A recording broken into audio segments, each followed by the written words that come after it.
And now, insurance-minded speeches from Geico. Hardship. My grandmother would go through it every month to pay her insurance bill. First, she would handwrite a paper check, in cursive. Then, using her own tongue, she would wet a stamp for an envelope. Today, however, we need not weary our hands and tongues.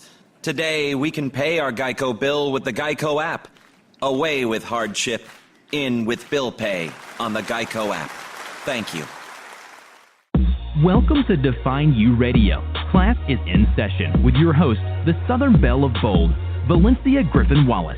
Are you ready to unapologetically build your confidence, achieve goals, and design a life worth living? Learn the life lessons and strategies to define your life, money, and business.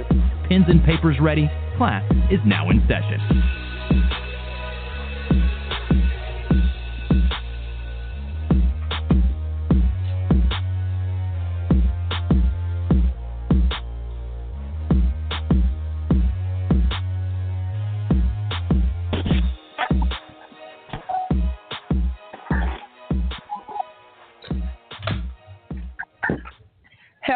Hello, and welcome to Define You Radio. Classes in session, where you get the tips, strategies, and life lessons from queens who have defined their life. I am your host, the Southern Belle of Bold, Valencia Griffin-Wallace. Make sure you follow and connect with the show on Blog Talk Radio and Define You Radio's Facebook page for updates and more.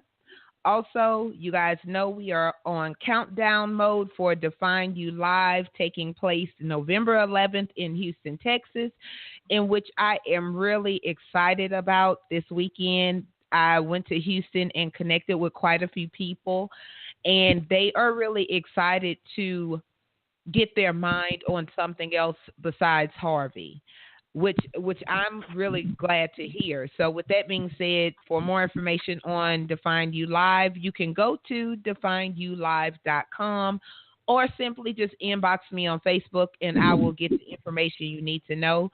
We are still looking for vendors and sponsors. And with that being said, on to tonight's show. So you guys know this month on Define You Radio, we are discussing domestic violence. Why? Because it's something that needs to be discussed.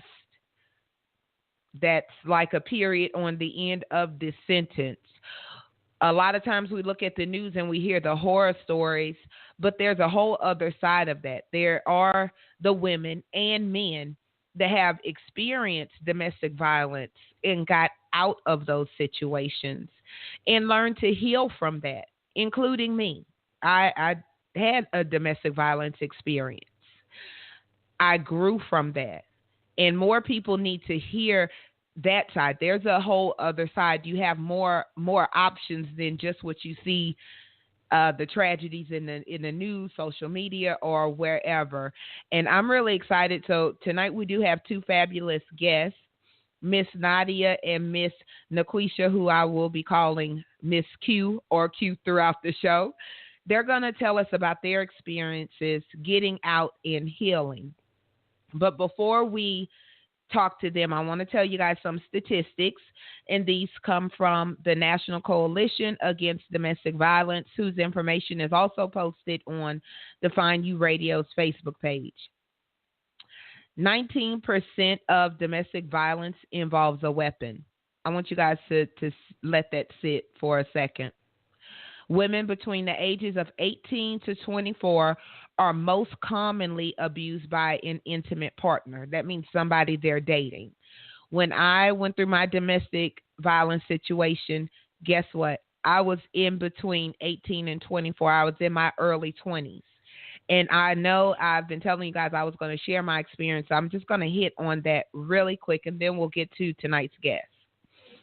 So I was a young single mother, and I met a guy from New Orleans.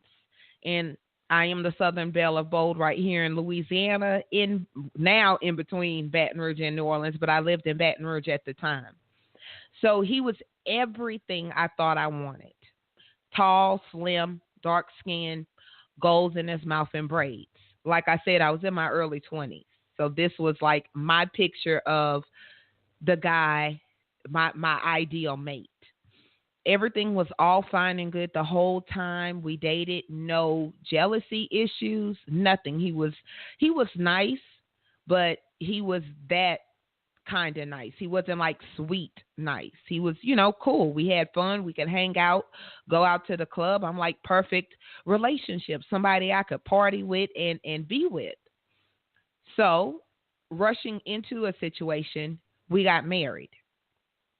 I really didn't know him like I should have known him, because then the warning signs were there, but at that age, you're really not aware of the warning signs, in which I did also post them on Define You Radio's Facebook page.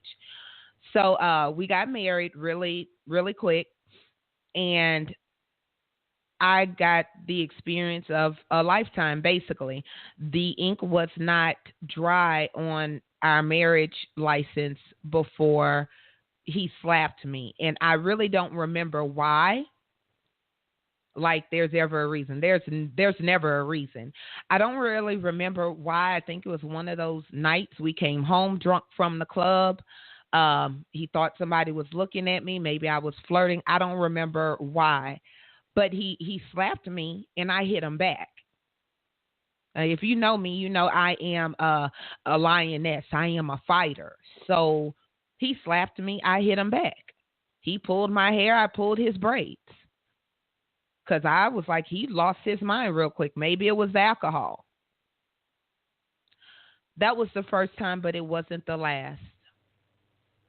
It became and I'm going to try my best not to get in my feelings, but if I do, this is a very emotional show that's very close to my heart. It became every 3 weeks like clockwork. There was alcohol involved.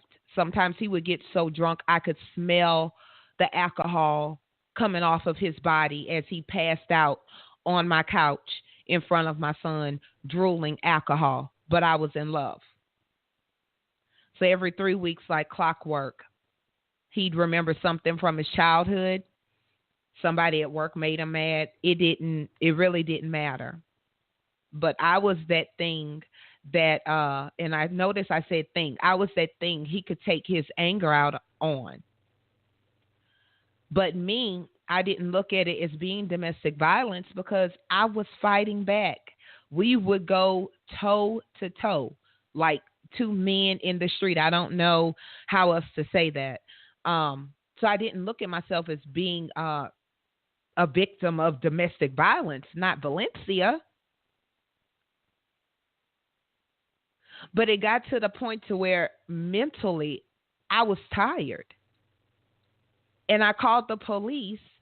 But guess what? Like many victims of domestic violence, I would drop the charges sometimes. But here in the state of Louisiana, I know definitely in my situation, a lot of times, especially if there was evidence, like if the police came and I had a black eye or my tracks from my weave was on the floor. If there was evidence, the state would pick up the charges.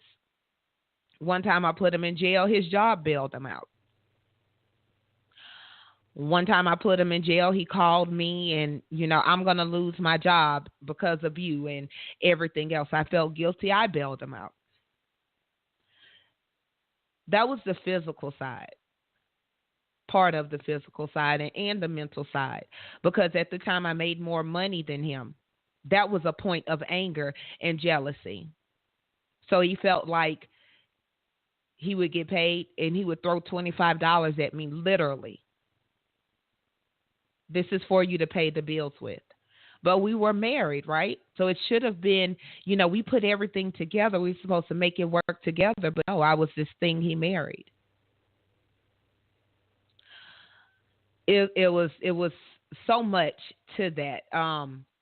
There was a time we went to this little hole in the wall, and for my international listeners and people that don't know, a hole in the wall is like that little small spot you hang out that's not really on the map. We went to a little hole in the wall club in New Orleans, and he got way past drunk. And all I know is he hit me.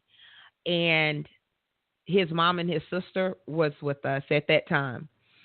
And I started hitting them back because remember, Valencia, you're not a victim of domestic violence. You just happen to be married to this man that sometimes you have to fight. So he started getting rowdy. He hit me, I hit him back. Instead of security at the club breaking it up, because literally it's this man hitting this woman, they put us out. He wasn't done. So basically, me, his mother, and his sister were fighting him in the middle of the street. He called me all kinds of names. He called his mama and his sister all kinds of names. There's no way they just stood up for me because I was just this thing he married. It went on like that for 6, 7, 8 months. I don't remember the time period. I'm 40 now, and like I said, this happened in my early 20s, maybe 22, 23. It was a short period of my life, but one that I very much remember because it changed me. I thought if I lost weight, it would make him happy. It didn't. I lost a couple of pounds. He told me I looked like a stripper. Gained the weight back.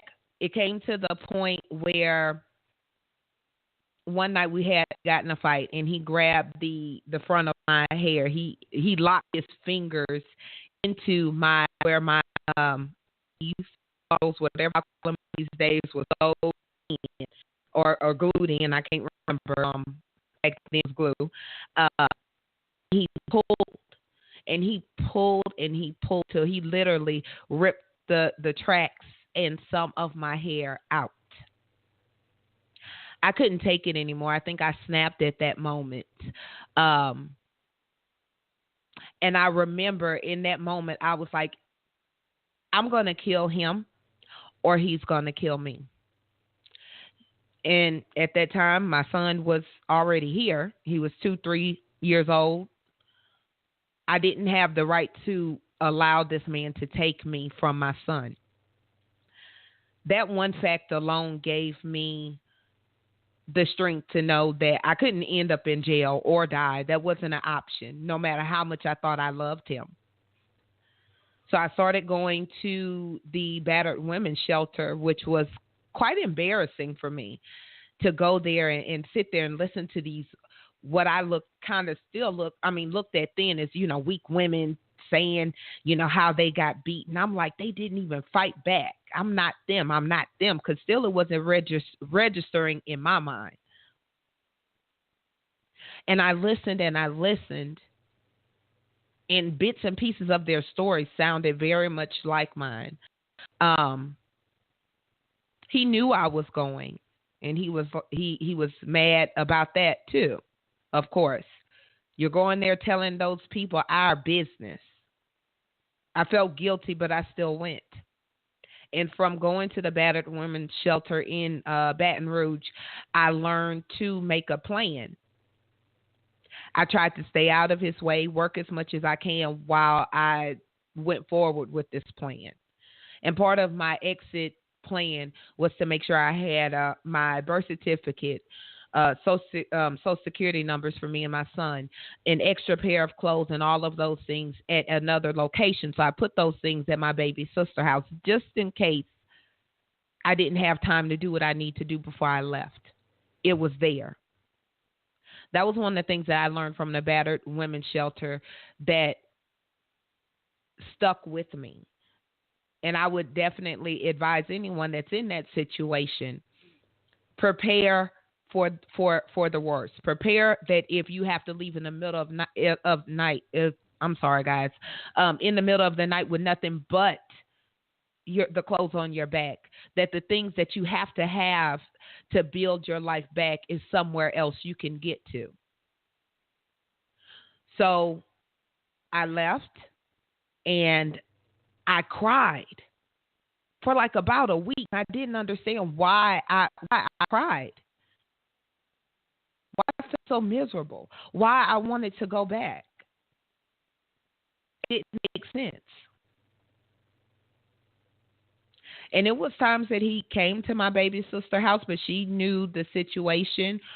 being as protective as she is, and she had some big dogs, he wasn't coming in the yard. But I would hear him out there calling my name, and I was crying because I wanted to be with him, but knew that if I was going to kill him or he was going to kill me. At the end of the day, that's really what it came down to. This went on for months. When I moved out from my baby sister's house, I didn't go back. Just to let you guys know, I didn't go back. I had restraining orders. And even though he looked at that as being a piece of paper, because it didn't stop him from harassing me, it made me feel protected because I knew if I had to protect myself between the police reports and the restraining orders, I was covered. Was that whole process of going through the battered women's shelter and going to do the restraining order, was it embarrassing? Yes. Did it save my life? I do believe so. Because after I moved out of my sister's house and finally got into my own apartment, he still stalked me.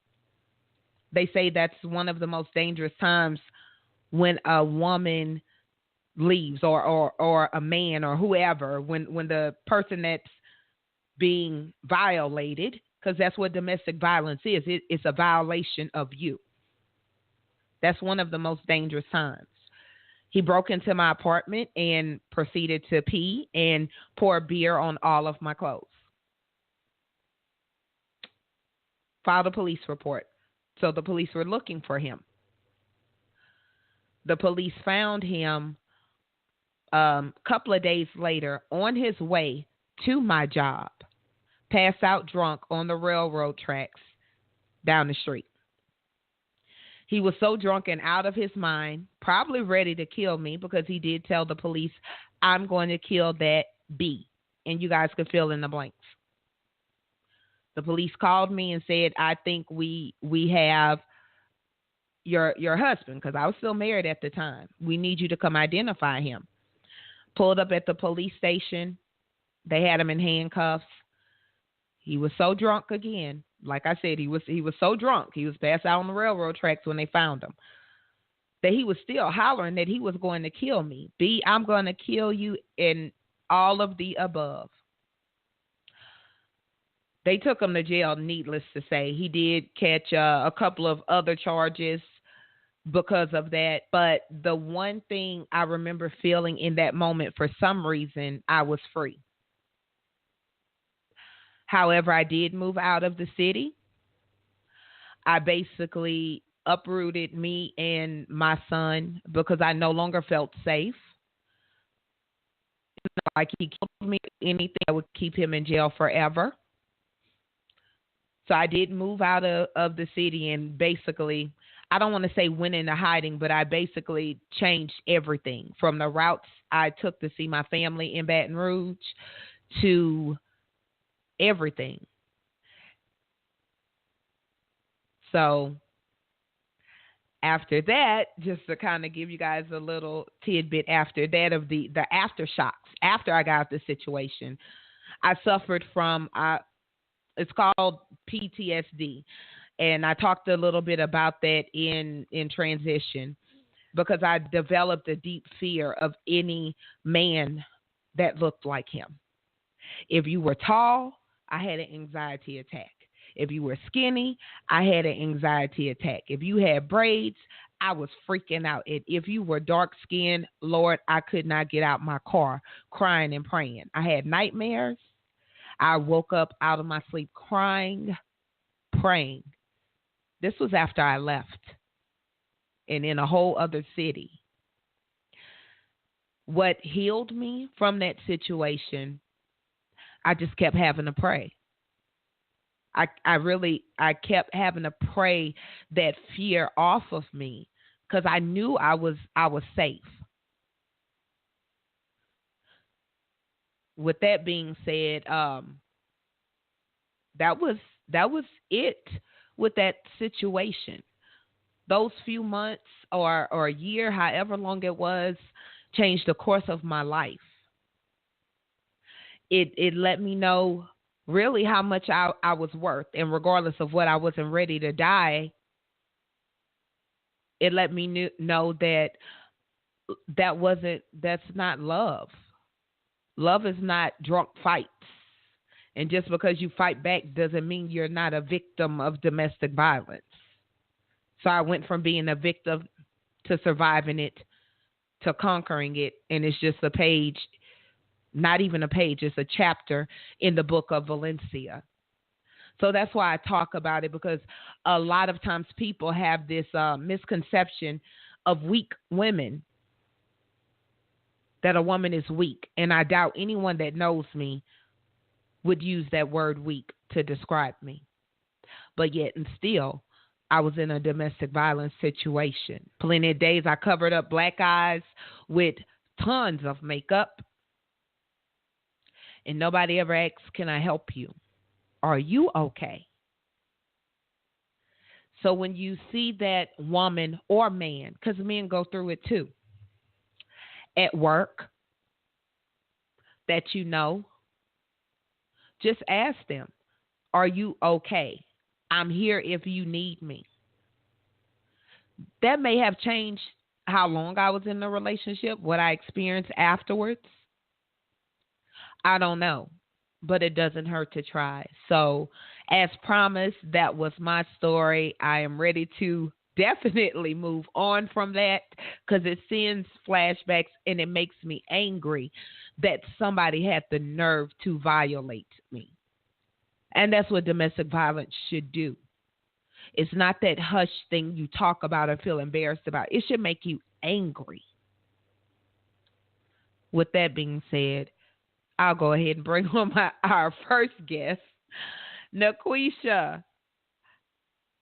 Are you there? Hi, I'm here. So, why don't you go ahead and tell a little bit about you, and go ahead and tell us your domestic violence experience. Well, my name is NaQuishia Hanks. I still use the last name because I paid for it. That's what I told the judge when he signed off on my divorce. And when I say I paid for it in more ways than one. I paid for it mentally. I paid for it physically. I even paid for it financially. As Valencia stated, I thought I was in love. And when I say thought I was in love, I mean head over heels in love.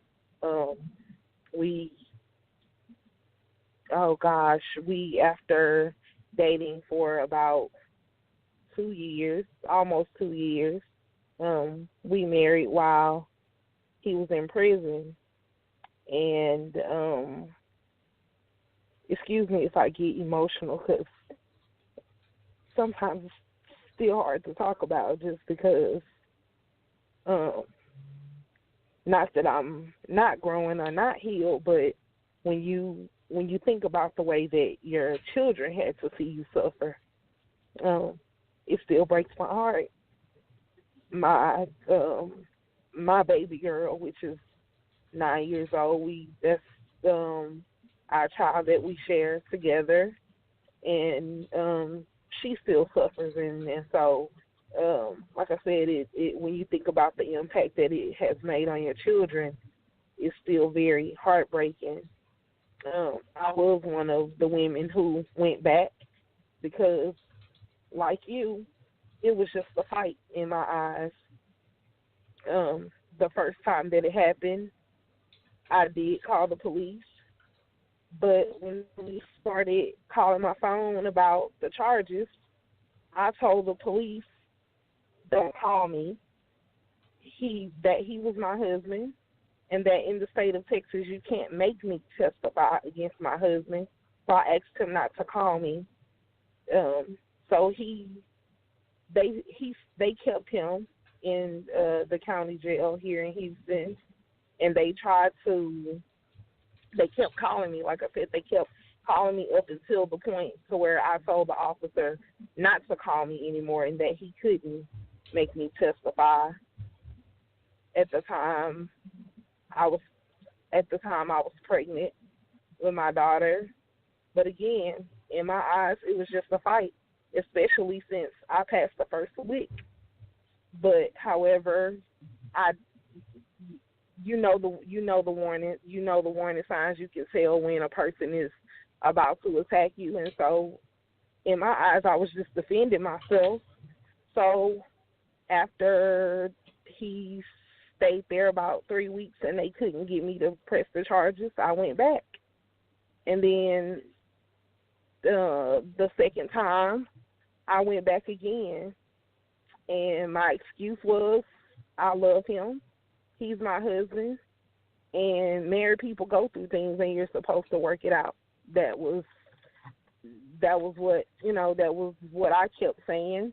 That was what I said to myself. That was what I said to the very few people that did know about what was going on, was that it was what I was supposed to do. And then this last time, which was in March of 2015, we were actually living in Austin. I'd left, and I'd moved to Austin, and I had been there for a while. And we came here on a visit, and he had just moved there in December of the previous year, 2014, and then here we were 3 months later driving up to Houston for a visit, and he exploded. At the time, I didn't know that drugs nor alcohol was involved. I only found that out after he'd been apprehended. And so this particular time, this last time, he attacked me in front of my girls, and I just remember just pleading for my life that night. And there was this gate that he had me up against, and he just wouldn't stop. And it seemed like it lasted forever. And there were like people trying to help. Nobody could control him. He was out of control, literally. And I remember at one time, I just remember he hit me so hard, it literally knocked my breath out of my body. And anybody who knows me or have seen me, I wasn't as big then as I am now, but I've always been a thick chick. And so he literally knocked the breath out of my body. I remember hearing my children screaming and crying, begging for him to stop. He still didn't stop. He just kept pounding. And at the time when he knocked my breath out of my body, I remember not being able to see in the natural, but I do remember being able to see in the spirit. And in the spirit, I could see him standing over me, and I could see blood. And I was praying, and I started saying, God, help me. And I didn't understand at the time why God was allowing this to happen. Because in my eyes, like, this is the man that I vowed to spend forever with. Like, we love each other. What is, all kinds of stuff was going through my mind, like, And so I remember pleading and praying and just asking God to help me. And I was saying, Lord, please, because my knees were getting weak. And I remember I almost fell, and I said, Lord, if you let me fall. I said, Jesus, if you let me fall, he's going to kill me. And I said, Lord, please just give me strength. Whatever you do, just please don't let me fall. And so I remember it still, going on for a few more minutes after that because, like I said, it seemed like forever. And the only way that I was able to break loose and run down the street was that somehow, even to this day, I still don't know, and I counted all joy because I knew it was nothing but God. His hand somehow ended up in my mouth, and when his hand ended up in my mouth, I bit down as hard as I can. And I remember him saying, B, and you can fill in the blank, you want to bite? And he went to swing again, and I just took off running down the street. Like I was running, but mind you, before the first lick even came, I'd already called the Houston Police Department. Even I'm running down the street, they're still not there. It probably took them about 45, 50 minutes just to even get there on the scene. And so now my main message to people is just, when God tells you no, you have to let that no be no. Because I'll be honest in saying that wasn't my husband. I knew from the very beginning that he wasn't. But again, like I said, I loved him, and so that was my choice. The one thing about God, he gives you free will. You can ask for signs, and he'll give you the signs, but it's up to you whether you choose to ignore them or if you choose to take heed. And so, like I said, my message is just to let that no be no. Afterwards, he did end up, because he was already on a probation for another charge. He did end up getting a substantial amount of time, but I'm okay. It's just, like I said, it's just so upsetting for my children, especially my 9-year-old, because she doesn't remember a time when she hasn't had her father in her life. And so every now and then, she goes through her spells, and when she goes through the spells, I get angry all over again. But God is, a rewarder of those who diligently seek him. And so I just try to keep praying despite how I feel, because I still have to remember how I feel is not how she feels, or how I feel is not how they feel, because I do have my oldest daughter as well. And so I just try to, that's my way that I've been pressing forward, is just to keep praying. I'm involved in a lot of support groups with women who are victims of domestic violence, and I talk about it every chance I get. A lot of times, in my generation growing up, you didn't talk about your business. You didn't tell stuff that went on in your household. But I teach my children that if your story, if what you go through and what you grow through can help somebody else, then there is going to come a point in time when you do need to talk about it, because I don't want it to be a repetitive cycle for my children, because I know how I feel about them, and I know I'll kill somebody if they did what happened to me, to my children. I would. I can honestly say I would want to kill the person. And so my goal is just to break cycles and not allow this to become a repetitive cycle to where my children and my grandchildren have to go through this. Powerful story.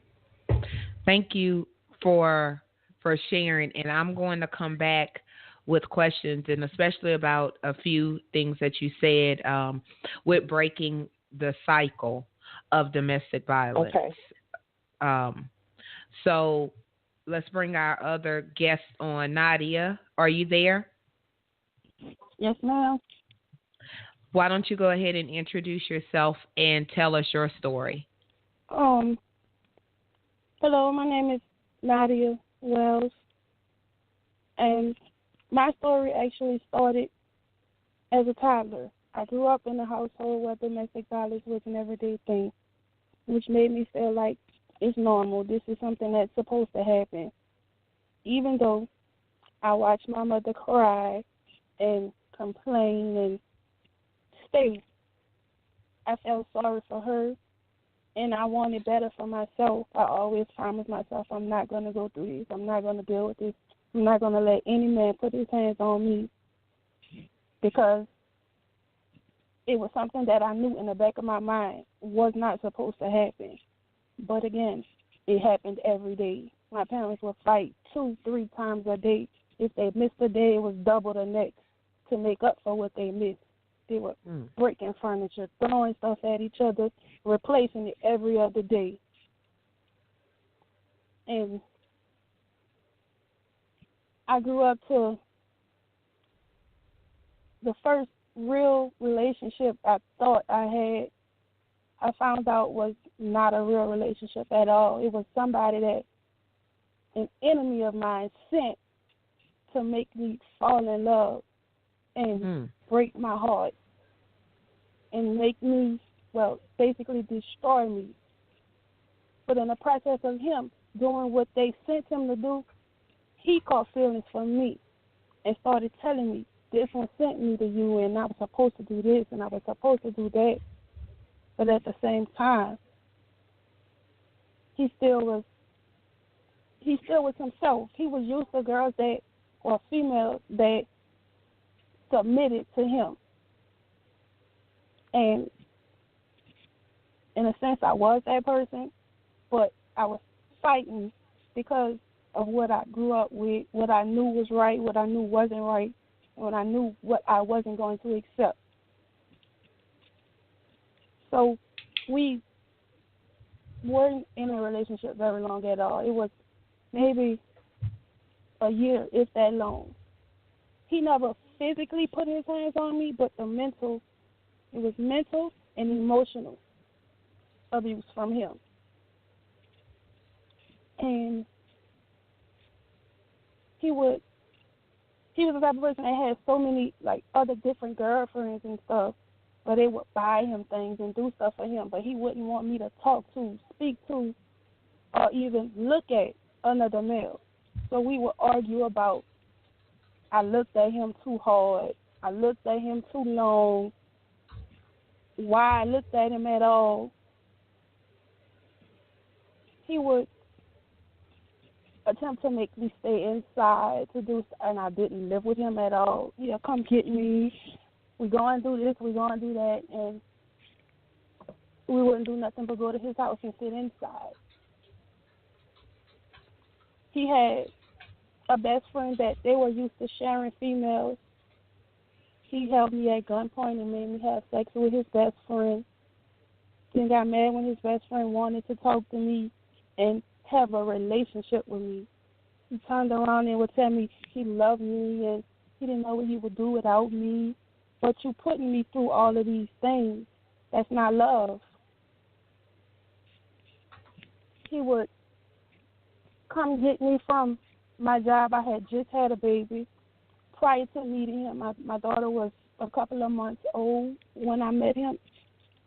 And he would come get me and come get my baby and introduce me to people as, that's my baby, and, you know, like, lock us inside the house and stuff. And he just put me through so much emotional stress. Thank God for, even though I know Katrina was not a good thing for a lot of people, Katrina was my escape. That's what got me away from him.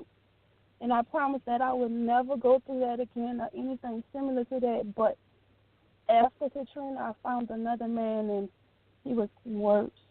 He drank a lot, he did drugs and all kind of things, and I didn't know all this stuff was going on. And he would want to fight because he wanted money, and I wouldn't give it to him. We fought a lot inside the house, outside. Neighbors had recordings of us fighting. Nobody ever called the police. Nobody ever got involved. They just watched and talked about it. Everybody had something to say, but then nobody wanted to help. And then you come sit in my face and pretend to be my friend or pretend to support or have my back. But where were you when I needed you? And you saw him pulling my hair out, ripping my clothes off, blackening my eye. I would go to work, working overnight with shades on, trying to hide something that couldn't be hidden. I never knew how to put on makeup. He tried to portray the image that he's giving me my self-esteem and he's making me a woman and he's doing this and doing that. But every chance you get, you breaking me down. You talking about fat this, black that. Nobody don't want you but me. All kind of negative things. But in the front of other people, he portrayed his image like he's so perfect and I just love her and all kind of stuff. I've been in so many bad relationships because I made up my mind that I wasn't going to do it. I guess I've been tested throughout the years. I finally made up my mind that I'm not accepting it anymore. And I came up with a nonprofit organization called Blessing Our Women because I want to get my story out and I want to be able to help others, prevent someone else from going through what I went through or what my mother went through. I want to be able to empower other women. And it's just a lot. For years I've held so many things in, and I finally come to the point where I want to get my word out. I want to talk. And I just want to be the shoulder someone needs of the help that I didn't have. It's like a cycle, an ongoing cycle for my family. My grandmother went through abuse. My mother went through abuse. I'm going through it, and I have a 13-year-old daughter that's witnessing these things that I deal with. And I want to show her that she doesn't have to deal with it. You don't have to accept this. A man doesn't have to put his hands on you to show you that he loves you.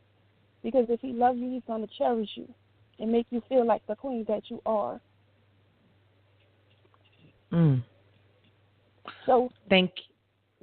Go ahead. I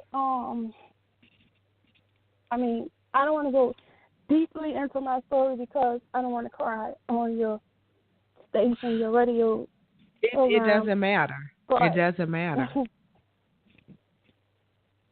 People know what the show is about. It's an emotional topic. So go ahead.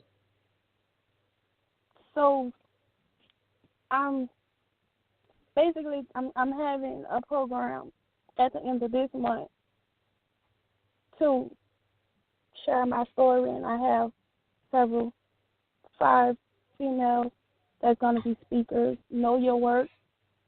It took me years to know what I'm worth, and I want to share that with the world. My ticket started at $20, and it went up on the 26th of August to $30. But for the next 48 hours, anyone that's interested in going to my program and mention this broadcast, I'll do my tickets for $10.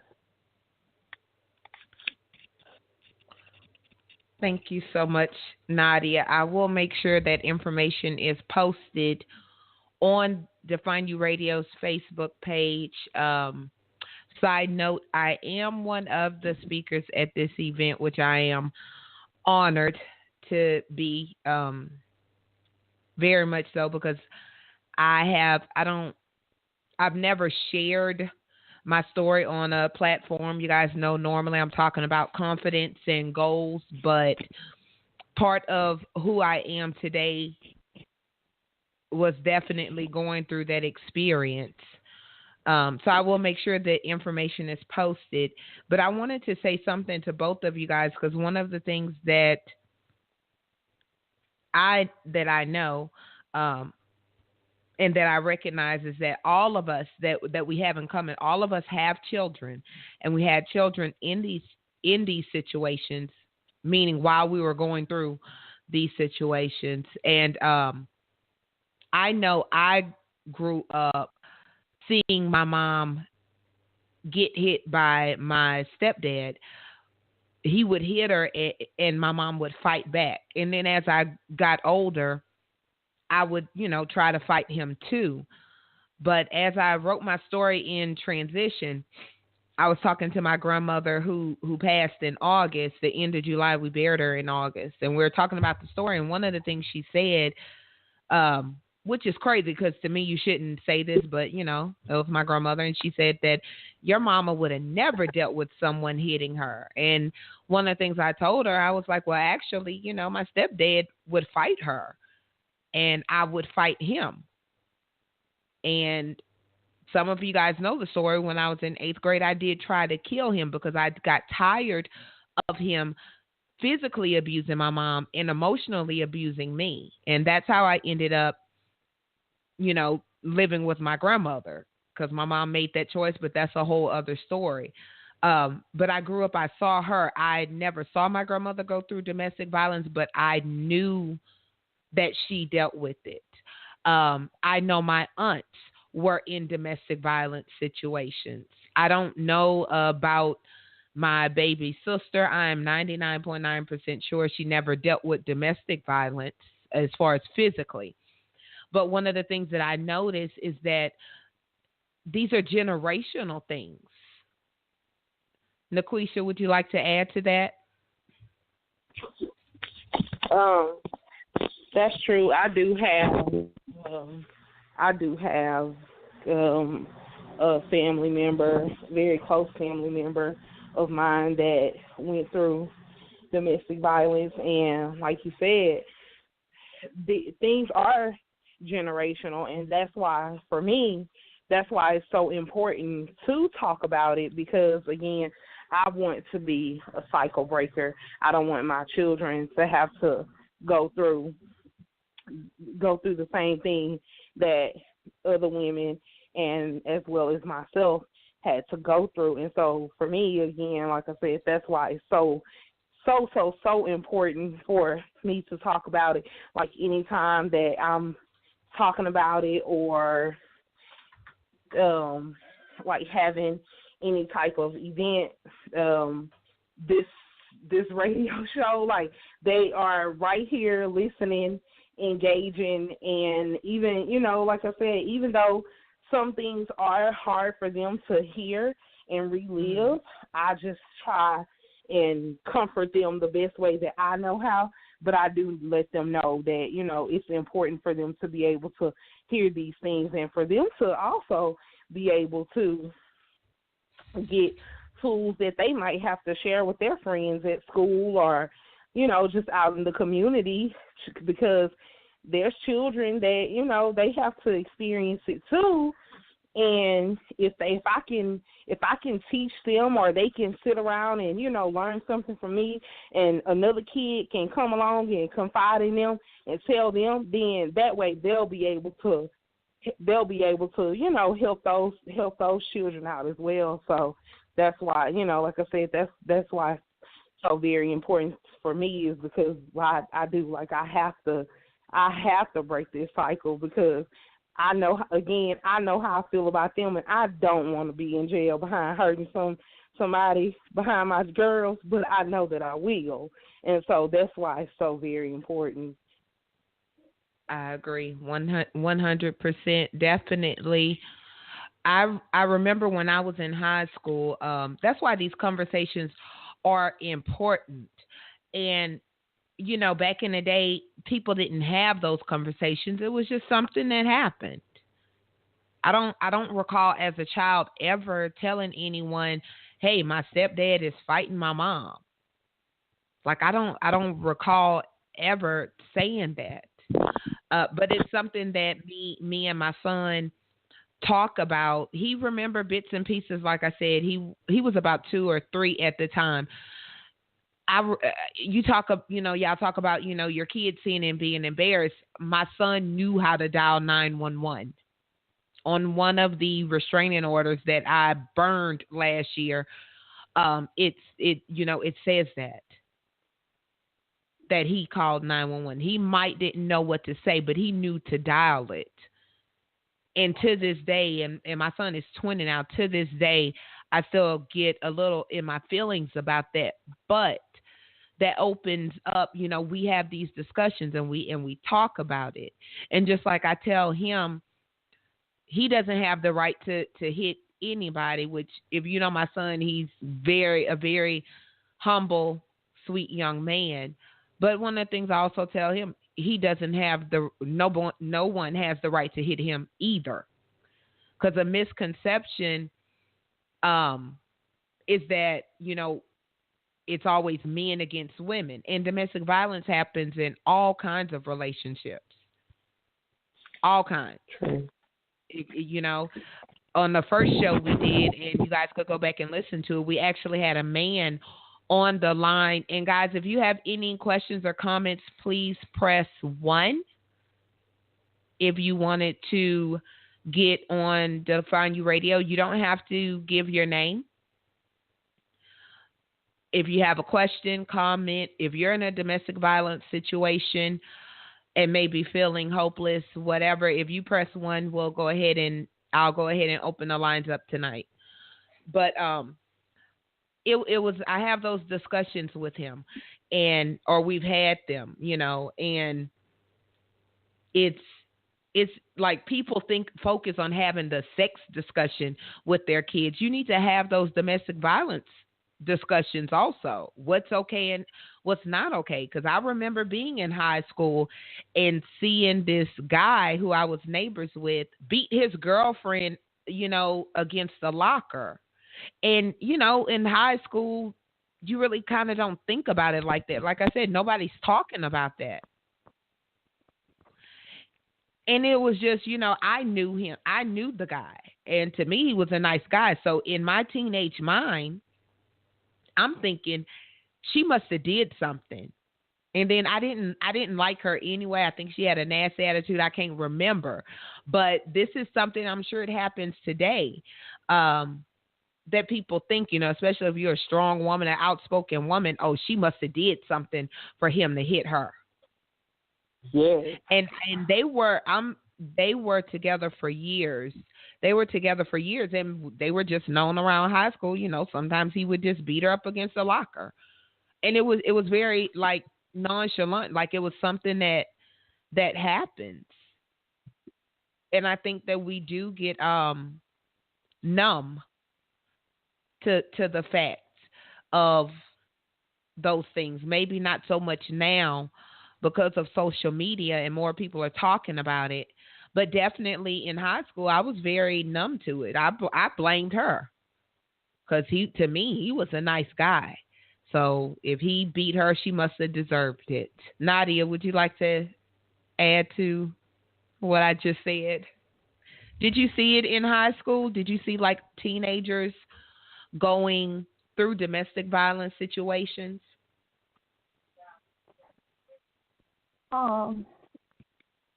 Yes and no. I mean, basically, during school hours, they would have girlfriend, boyfriend situations going on, but I didn't really pay much attention. I only seen one couple actually fight in school. School time, I wasn't allowed to do anything. So, I mean, I really don't know too much about the girlfriend, boyfriend in school type incidents. As I wasn't allowed for that, so I'm not really sure. NaQuishia? I do. When I was in high school, I do actually know someone that I was in high school with that she ended up pregnant for this guy, and but it wasn't something that I could bring home. It wasn't something that I could go to the school counselor or go to the school principal about, just because it was, like you said, it was to get in somebody's business was frowned upon. Even though you knew it wasn't right, just getting into somebody's business, it was just frowned upon, and I didn't want to bring, confusion for her, number one, because if I went and said something, then that would have broken, the confidentiality vow that she and I had. And then for two, I didn't, like I said, I just didn't feel comfortable with going and saying something about it, because nobody, like you said, nobody was talking about that kind of stuff when I was coming up. That was your business. You keep it to yourself.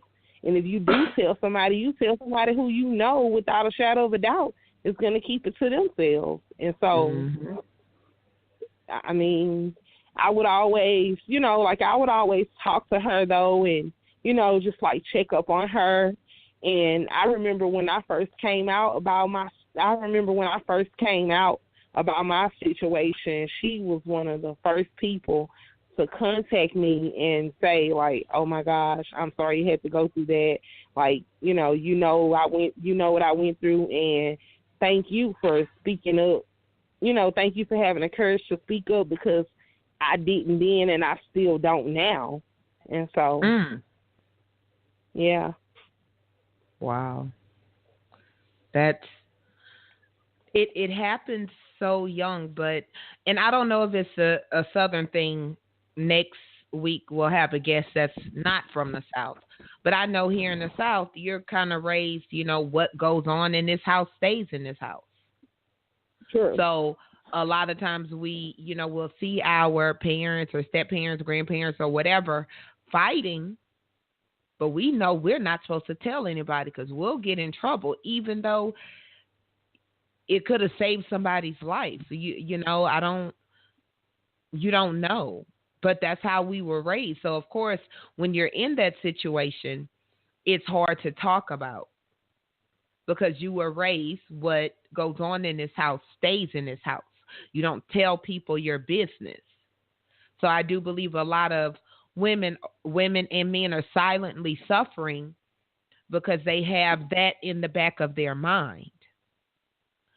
But I'm going to tell you what I do know. And this is another statistic from the National Coalition Against Domestic Violence. 72% of all murder-suicides involve an intimate partner. 94% of these victims of the murder are female. So I want you guys to think about that as we have 3 minutes left in the show. Like I said, if you have any questions or comments, now is your time to press 1. If you are not comfortable with that, feel free to inbox Define You Radio or inbox me or NaQuishia or Nydia, which are both speaking out about the topic. You guys, that was part of my healing. And as you guys heal, because it's a journey to healing, you're not going to get out of a domestic violence situation and the next day skip and rope and be fine. Because you have to heal, and then you have to learn how to have a healthy relationship, which is a whole other thing. Because as a victim of domestic violence, you're going to always have that reflex of an argument is going to lead to a fight. So that happens. So as we close out tonight's show, Nydia, can you go ahead and give the listeners your information so they know how to connect with you? And like I said, we will post the event information on Define You Radio's Facebook page. Okay. I'm Nydia. My personal Facebook page is under Nydia Wells. My organization page is Bow Inc., one word, BOWINC. And it's also Bow Inc. on Instagram. It's BOW_INC. My website is blessingourwomeninc.org. Thank you so much. And guys, like I said, we will make sure all that information is posted on Define You Radio's Facebook page in case you didn't write it down. So with that being said, NaQuishia, how can the listeners get in contact with you? You can find me on Facebook. My name is NaQuishia. It's spelled NaQuishia, and last name Hanks, Hanks. Also, I do have a domestic violence blog on Facebook as well, and you can find that at Quistory. Also, if you are in Houston, October is Domestic Violence Awareness Month, and I am actually hosting an event called Pack Up and Pack Out. I'm doing this event with Positive Express, but however, Positive Express is geared toward teens, but however, anybody can come out and definitely join us for this event. Again, it's called Pack Up and Pack Out, and the event is going to be on October 21st.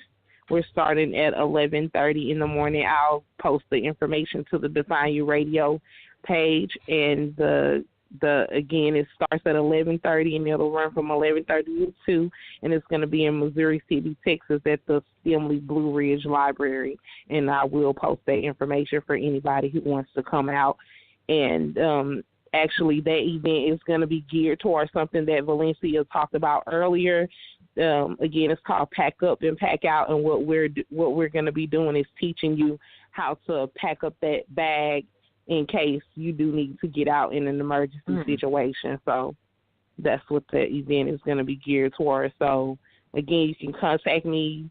You can type in Quiz Story on my blog page. All the contact information is there. Email, you can send me a message, and I do try to respond within the hour.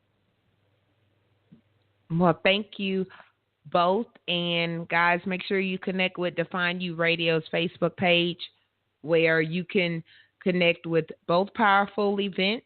One is this month, September 30th, and the other is October 21st. Is that correct? Yes. Yes. Yay. So if you're in the South or coming to the South, Louisiana or Texas, show your support for both events about domestic violence. It's time to make a change, break these generational curses so that our sons and our daughters, know it's not okay to be violated or to violate anyone else.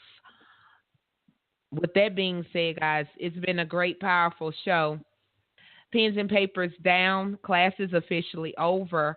But make sure you join us next week as we continue our month-long series on domestic violence. Same time and same place. Have a great week. And remember, only you can define you. Thanks for listening to Define You Radio. Class is in session. Connect with the show at www.defineyouradio.com. Pens and papers down. Class is over.